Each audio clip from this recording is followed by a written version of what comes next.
Hi guys, welcome back to a new episode of Finance and Crypto Guide. Today in this video, I'm going to show you how you can log into your FlexHR's account. Keep watching the video till the end.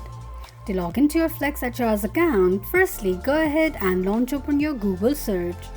On the search box at the top, type in FlexHR login and make a search. You're going to see the search results displayed on the screen. Click on the first link shown on the page. You will end up on the login page of FlexHR's account. Enter your user ID and password associated with your FlexHR's account and tap on login. In case if you don't remember your password, click on Forgot Your Password option.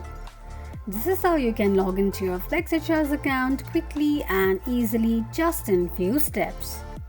If you have any thoughts or queries, let us know in the comments section. Don't forget to subscribe to our channel.